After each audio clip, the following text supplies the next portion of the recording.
Halo, selamat siang. Assalamualaikum warahmatullahi wabarakatuh.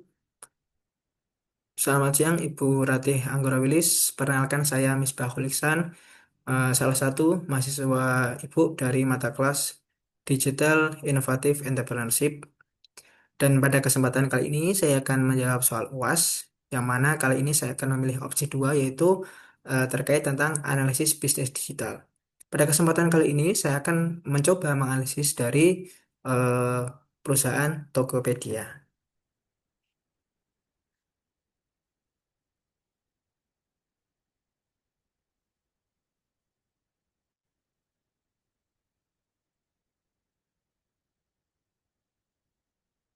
Yang pertama yaitu pengertian bisnis digital dan perbedaannya dengan bisnis konvensional.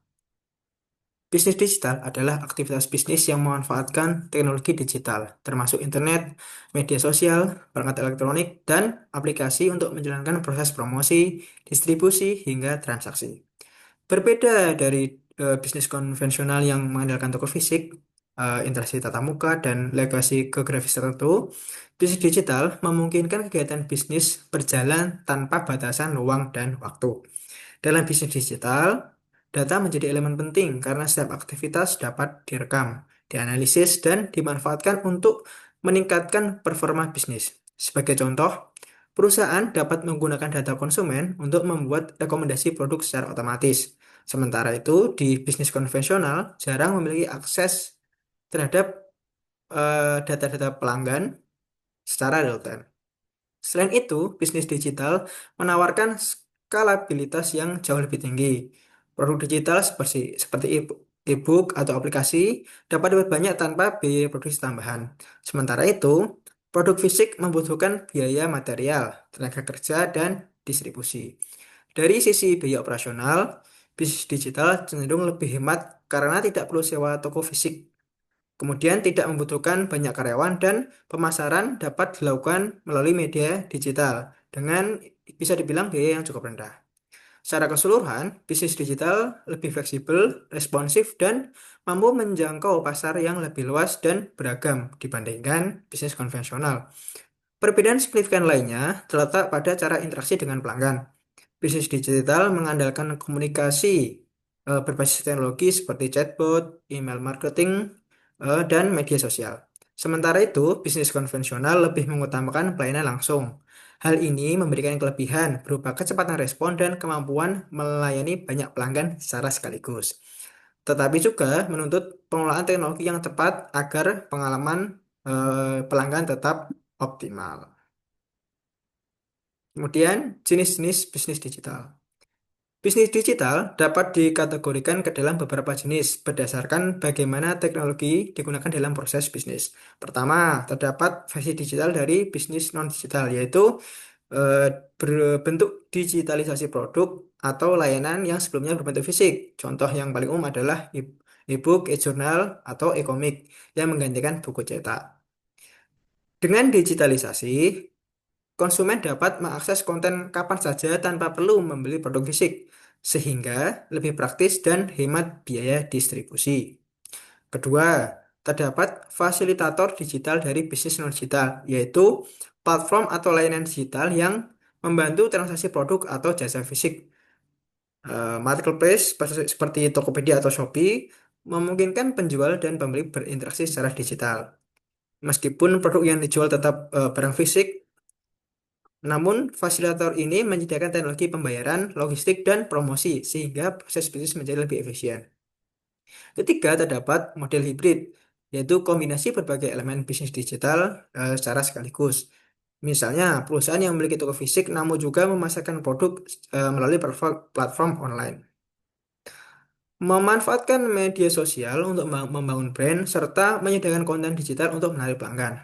Model hybrid memungkinkan perusahaan memaksimalkan peluang pendapatan dari berbagai saluran digital secara sekaligus, yang mana itu mengikuti perubahan perilaku konsumen yang semakin eh, digital. Dengan memahami ketiga kategori ini, pelaku bisnis dapat menentukan strategi digital yang paling sesuai dengan produknya, serta menyesuaikan pendekatan pemasaran dan operasional agar lebih efektif di era transformasi digital. Selanjutnya yaitu studi kasus perusahaan digital. Kali ini saya mengangkat dari perusahaan Tokopedia. Tokopedia merupakan contoh nyata perusahaan digital Indonesia yang mengadopsi model bisnis sebagai fasilitator digital dari bisnis non-digital. Dalam model ini, Tokopedia menyediakan platform marketplace yang memungkinkan penjual memasarkan produk fisik kepada pembeli tanpa harus bertemu langsung atau memiliki toko fisik. Penjual cukup mengunggah produk, mengolah stok, dan mengatur pengiriman. Sementara Tokopedia menyediakan infrastruktur teknologi yang mengatur transaksi, pembayaran, dan pelacakan pengiriman. Dalam ekosistem ini, transaksi, pembayaran, dan pelacakan pengiriman eh, juga berfungsi sebagai penghubung antara berbagai pihak, termasuk penyedia logistik. Tokopedia juga menerapkan elemen bisnis hybrid karena mengintegrasikan berbagai layanan digital seperti e-hybrid karena mengintegrasikan berbagai layanan digital seperti e-wallet melalui GoPay, layanan pengiriman cepat melalui GoSend hingga berbagai program pemasaran digital seperti promo flash sale dan kampanye Harbolnas. Dengan struktur hybrid tersebut, Tokopedia tidak hanya berfungsi sebagai marketplace, tetapi juga sebagai pusat ekonomi digital yang mendukung berbagai aktivitas bisnis. Jenis bisnis digital ini memungkinkan Tokopedia memperluas sumber pendapatan melalui biaya layanan, iklan digital, komisi transaksi, dan kolaborasi strategis. Tokopedia menjadi contoh bagaimana bisnis digital dapat berkembang pesat dengan mengandalkan teknologi untuk menyederhanakan proses bisnis tradisional, sekaligus menciptakan pengalaman belanja yang lebih praktis bagi konsumen.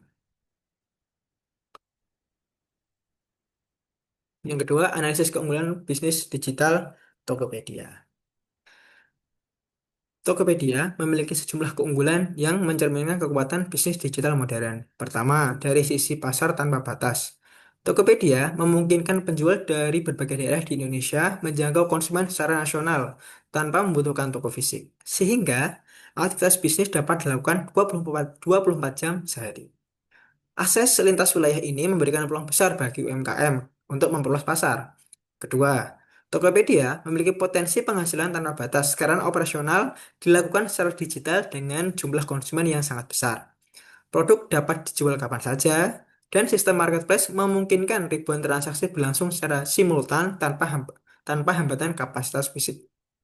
Ketiga, Tokopedia mengoptimalkan pemanfaatan teknologi digital seperti big data, AI, algoritma rekomendasi produk, serta sistem pembayaran digital.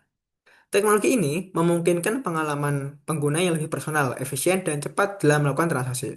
Tokopedia juga mengintegrasikan fitur logistik digital seperti pelacakan otomatis untuk meningkatkan transparansi dan kepercayaan pelanggan. Dengan kemampuan teknologi tersebut, Tokopedia dapat mengefisienkan proses bisnis baik dari segi penjual maupun pembeli. Memperkuat posisi mereka sebagai pemain besar dalam industri e-commerce di Indonesia, serta keunggulan-keunggulan ini menjadikan Tokopedia tidak hanya sebagai marketplace, tetapi juga sebagai perusahaan teknologi yang mampu memberikan nilai tambah bagi seluruh pengguna aplikasinya. Dan yang terakhir ada transformasi digital Tokopedia dan usul pengembangannya. Transformasi digital pada Tokopedia dapat dilihat dari pengembangan sistem teknologi yang menyelaraskan antara kebutuhan bisnis dan infrastruktur digital modern. Tokopedia telah melakukan transformasi melalui transformasi infrastruktur digital modern melalui integrasi layanan pembayaran GoPay, logistik GoSend, serta penggunaan machine learning dan AI untuk meningkatkan pengalaman pelanggan. Langkah-langkah ini sejalan dengan prinsip enterprise arsitektur yang menuntut keselarasan antara tujuan bisnis dan sistem teknologi yang digunakan. Untuk memastikan keberlanjutan dan pertumbuhan perusahaan di masa depan, terdapat beberapa usaha pengembangan bisnis digital yang dapat diterapkan di Tokopedia. Yang pertama, memperkuat kemampuan big data dan AI untuk analisis perilaku konsumen, prediksi pasar, dan pencegahan penipuan. Kedua, mengadopsi teknologi IoT dalam proses logistik seperti smart warehouse dan smart parcel untuk meningkatkan efisiensi pengiriman. Ketiga, memperluas program digitalisasi UMKM melalui pelatihan, akses model berbasis data, dan sistem bisnis berbasis cloud. Keempat, meningkatkan keamanan cyber melalui ekskripsi tingkat lanjut, audit keamanan berkala, dan perlindungan data penggunaan yang lebih ketat. Kelima, eksplorasi potensi metaverse sebagai langkah jangka panjang guna menciptakan pengalaman belanja virtual yang lebih interaktif. Dengan menerapkan strategi-strategi ini, Tokopedia dapat berkembang, beradaptasi dengan perubahan teknologi, dan mempertahankan posisinya sebagai pemimpin dalam transformasi digital Indonesia. Demikian presentasi dari saya terkait tugas UAS DIE. Atas kurang lebihnya mohon maaf. Terima kasih, Bu. Mohon koreksinya. Wassalamualaikum warahmatullahi wabarakatuh.